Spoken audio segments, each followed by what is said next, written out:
Hello students, welcome to my YouTube channel Shreyas classes.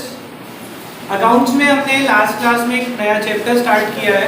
Chapter is cash flow statement. और हम सब जानते हैं कैश फ्लो स्टेटमेंट हमारे एग्जाम्स के लिए एक इम्पॉर्टेंट चैप्टर्स में से एक है, जिसमें एक 6 मार्क्स का क्वेश्चन आना ही आना है और एग्जाम का वो पेपर का लास्ट क्वेश्चन होगा। तो देखो बेटा, इसमें हम आज करेंगे cash flow from operating activities को कंप्लीट कर लेंगे। कल मैंने आपको cash flow from operating activity को जहां से स्टार्ट करते हैं हम नेट प्रॉफिट बिफोर टैक्स ये निकालना सिखा दिया था लास्ट क्लास में।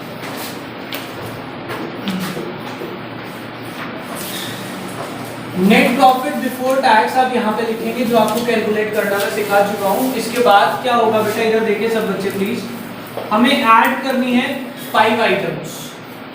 अभी जो नेट प्रॉफिट बिफोर टैक्स है वो तीनों में से एक ऑल्टरनेटिव से निकलेगा, वो हम कल सीख चुके हैं। आपने होपफुली उसके क्वेश्चंस भी ट्राई कर लिए होंगे, अगर नहीं किए तो प्रॉब्लम होने वाली है, चैप्टर फिर से आपका स्किप होगा।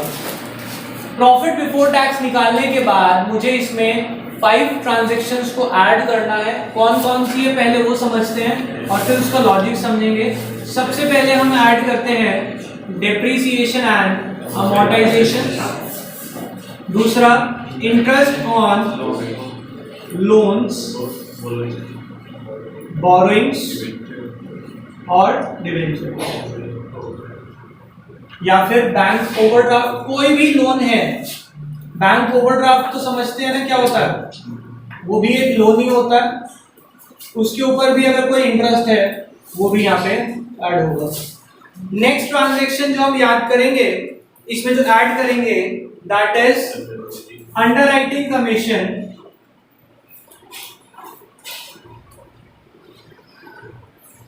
अंडरराइटिंग कमीशन या फिर शेयर इश्यू एक्सपेंसेस, इसको ऐड करेंगे। नेक्स्ट जो हम इसमें ऐड करेंगे that is loss on sale of fixed asset. Next जो इसमें ऐड करेंगे increase in provision for doubtful debts. ये 5 ट्रांजैक्शंस को हम ऐड करेंगे, इसका टोटल आउटर कॉलम में लेके आएंगे। यहां से हम शुरू करेंगे लेस, ये दोनों का ऑपोजिट हम लेस करेंगे। क्या है, gain on sale of fixed assets और decrease in provision for doubtful debts.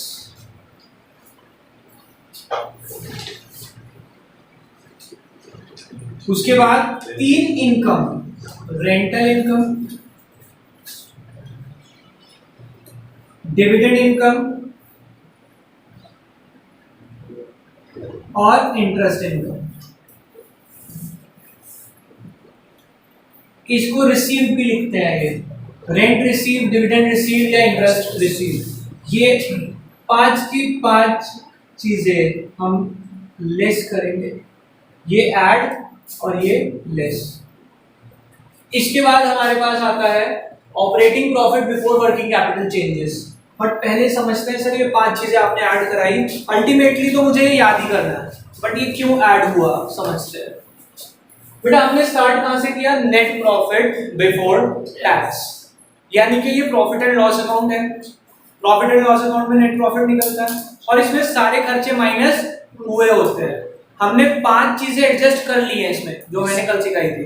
अब हम समझते हैं डेप्रिसिएशन और अमोर्टाइजेशन। बेटा डेप्रिसिएशन तो हम सब जानते हैं और अमोर्टाइजेशन का मतलब भी बताया था अभी, क्या होता है, इंटेंजिबल एसेट्स की वैल्यू में रिडक्शन होना, उसे डेप बोलते हैं, उसे सॉरी अमोर्टाइजेशन बोलते हैं। अगर टेंजिबल की वैल्यू में रिडक्शन हो तो डेप, इनटेंजिबल की वैल्यू में रिडक्शन हो अमोर्टाइजेशन। बेटा चाहे डेप हो चाहे अमोर्टाइजेशन हो, हमारे लिए लॉस है। लॉस है तो प्रॉफिट एंड लॉस अकाउंट में ये माइनस हो चुका होगा प्रॉफिट में से। बट इस चैप्टर में हमने क्या माइनस करना है? कैश का आउटफ्लो। कैश का आउटफ्लो डेप्रिसिएशन से क्या कैश आउटफ्लो हुआ आपका? नहीं हुआ ना, तो ये माइनस नहीं होना चाहिए था, इसीलिए वापसी से ऐड किया। कोई प्रॉब्लम? आगे अच्छा, इसको ना वहां पे क्वेश्चन पूछ लेते हैं, give an example of non cash transaction involved in cash flow statement. Non cash item, इसमें कोई कैश इधर उधर नहीं होता ना, तो ये नॉन कैश ट्रांजैक्शन में आ जाता है। अच्छा, पहला पॉइंट समझ आ गया क्यों ऐड किया। दूसरा, interest on loans, borrowings, debentures. बेटा इंटरेस्ट ऑन लोन आपके लिए खर्चा है, आउटफ्लो भी है, माइनस हो चुका होगा पीएनएल में से। क्या होना चाहिए? ऑपरेटिंग में से। इंटरेस्ट ऑन लोन, लोन से रिलेटेड ट्रांजैक्शन कहाँ जाती है? फाइनेंसिंग में, और आपने ऑपरेटिंग के प्रॉफिट में से माइनस किया हुआ था, इसीलिए ऑपरेटिंग के प्रॉफिट में ऐड करो, वहां जाके हम इसे माइनस करेंगे। सिमिलरली शेयर इश्यू एक्सपेंसेस और अंडरराइटिंग कमीशन। अंडरराइटर कौन होता है? ब्रोकर, जो शेयर बिकवा रहा है वो उस पे कमीशन लेता है। खर्चा है, आउटफ्लो है, माइनस तो सर होना चाहिए, पर कहां से होना चाहिए? फाइनेंसिंग से, क्योंकि हमने कल पढ़ लिया था कि शेयर्स और लोन से रिलेटेड ट्रांजैक्शन कहां जाती है? फाइनेंसिंग में, और आपने कहां से माइनस किया? सर ऑपरेटिंग के नेट प्रॉफिट से, इसीलिए वापसी यहां पे इसे ऐड कर दी। तीन चीजें समझ आ गई। Fourth, loss on sale of fixed asset. बेटा फिक्स्ड एसेट का लॉस माइनस तो होना चाहिए, बट कहां से होना चाहिए? इन्वेस्टिंग से। आपने प्रॉफिट एंड लॉस में से माइनस किया हुआ, तो यहां पे प्लस, इन्वेस्टिंग में जाके माइनस कर लेंगे, क्योंकि फिक्स्ड एसेट से रिलेटेड ट्रांजैक्शन कहां जाती है? इन्वेस्टिंग। आगे बात समझ। अब समझते हैं increase in provision for doubtful debts.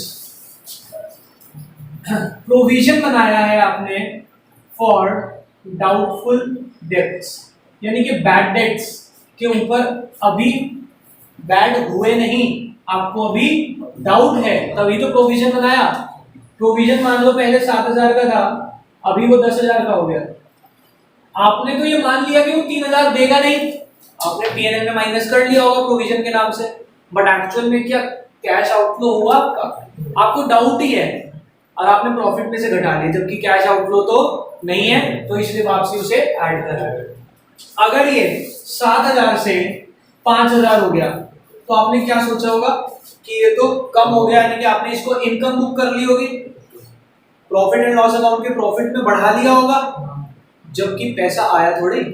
आपको उम्मीद है कि लॉस नहीं होगा, बट कैश इनफ्लो थोड़ी हुआ, तो इसलिए इसको क्या कर दिया आपने? माइनस। तो डिक्रीज है, सॉरी ये हाँ डिक्रीज है तो माइनस, और इंक्रीज है तो plus. Loss on sale of fixed asset समझ आएगा, इसका opposite gain on sale of fixed asset, वो भी कहां जाएगा?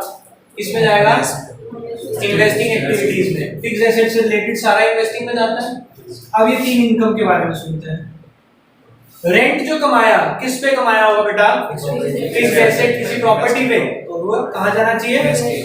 देखो इनकम है, प्रॉफिट एंड लॉस अकाउंट में सारी इनकम और सारे एक्सपेंस आते हैं। अब ये जो इनकम है प्रॉफिट एंड लॉस में ऐड होगी क्योंकि इनकम है, बट ये इनकम कहाँ की है? इन्वेस्टिंग की, तो यहाँ से माइनस करो। डिविडेंड, ये भी इन्वेस्टिंग की है, क्योंकि किसी शेयर में इन्वेस्ट किया होगा। इंटरेस्ट, ये भी किसी पे कमाया होगा, कौन से? किसी को एडवांस दिया होगा, इन्वेस्टमेंट करी होगी कहीं पे, वहां पे इंटरेस्ट मिला है, तो ये भी इन्वेस्टिंग का ही पार्ट है, यहाँ से माइनस हो गया। जब इन्वेस्टिंग कराऊंगा देखना है तीनों इनकम प्लस करेंगे हम। क्लियर हो गई बात? तो हमने 5 transaction add and 5 transaction less. Book में जब फॉर्मेट पढ़ो शायद इन्होंने 8-10 लिखी हो, इन्होंने इसका इंटरेस्ट अलग लिख दिया, बोरोइंग्स का अलग, डिबेंचर का अलग, उसका अलग, और फिर कह दिया अंडरराइटिंग कमीशन अलग, शेयर इशू एक्सपेंस अलग। जो एक साथ रिलेटेड है मैंने उसको एक साथ ही लिख दिया, जो गिवन होगा वो ऐड हो जाएगा। जरूरी नहीं है 5 के 5 ट्रांजैक्शन, जो लेस वाला होगा उसे लेस करेंगे। तो देखो मैंने क्या करा, ऐड वाले अलग, लेस का टोटल अलग बाहर आ गया। इस नेट प्रॉफिट बिफोर टैक्स में ये प्लस ये माइनस, जो वैल्यू आएगी उसको हम क्या लिखेंगे?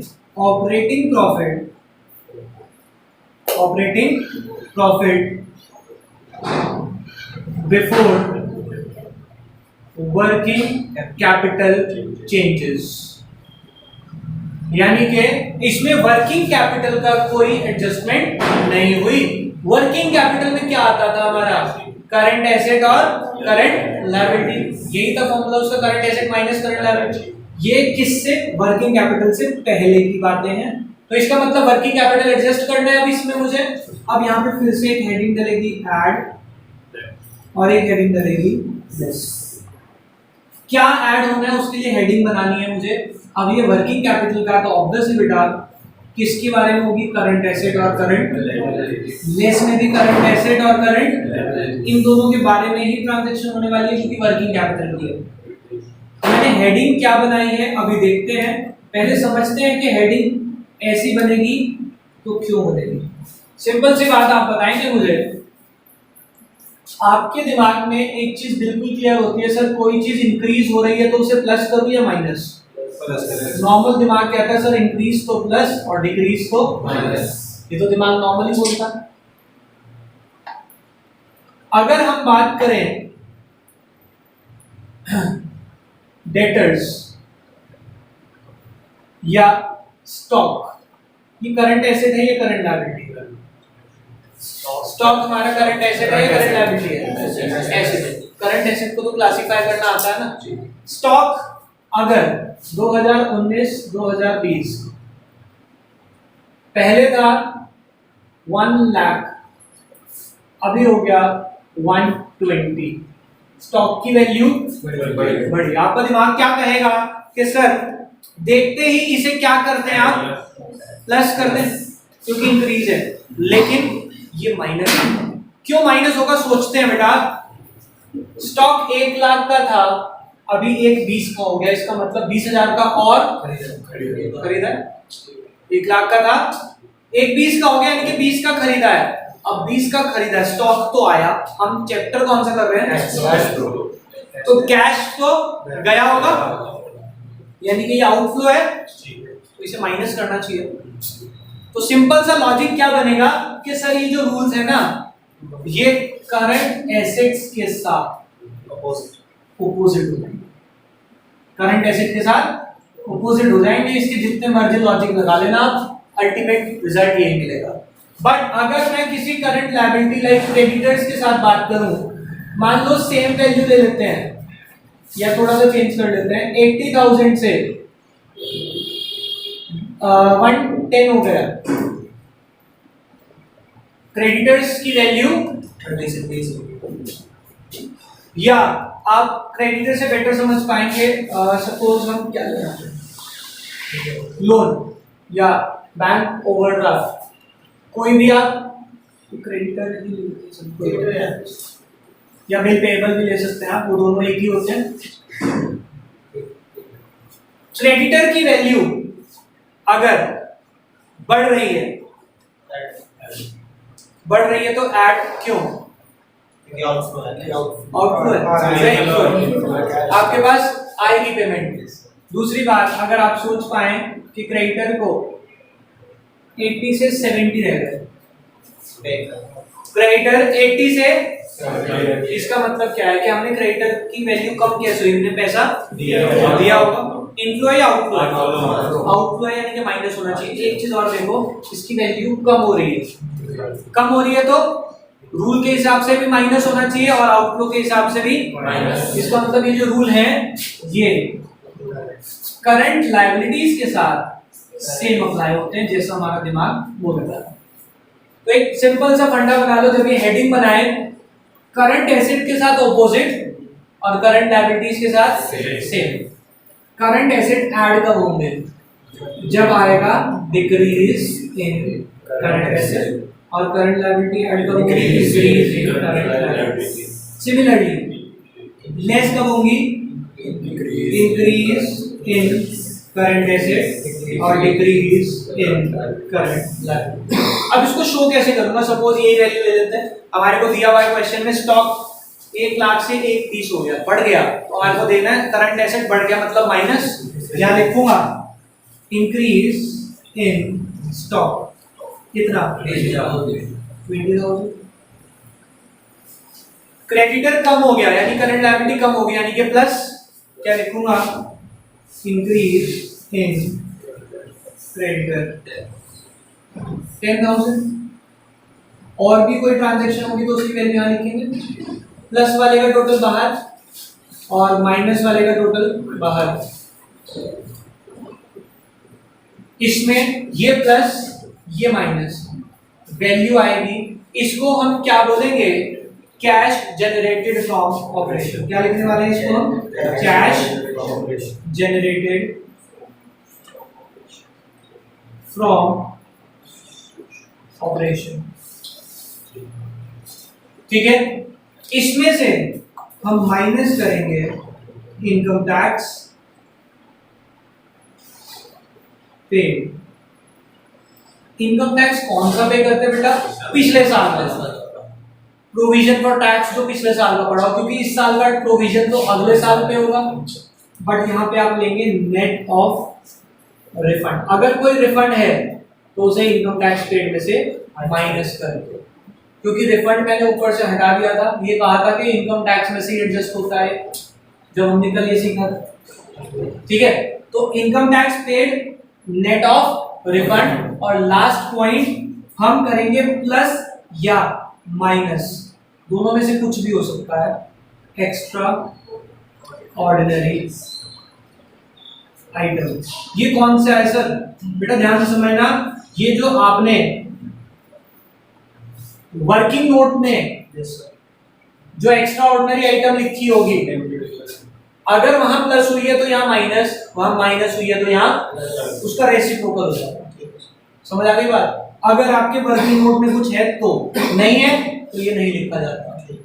क्लियर, आंसर में ये गलती मत कर देना बच्चे, भूल जाते हैं extra ordinary item. Income tax के बाद अगर एक्स्ट्रा ऑर्डिनरी रही है ऊपर वर्किंग नोट में तो उसका रेसिप्रोकल कर देंगे, रिवर्स कर देंगे, और उसके बाद जो आंसर आएगा वो हमारा होगा cash flow from operating activities. और अगर माइनस में आया तो हम सब जान सकते हैं cash used in operating activities. तो हमारा ये ऑपरेटिंग एक्टिविटी का काम यहाँ पे खत्म होता है। आज इतना ही करेंगे क्योंकि इसके काफी सारे क्वेश्चन हमें प्रैक्टिस करने हैं, तो बाकी करते हैं नेक्स्ट क्लास में। अभी के लिए बाय बाय।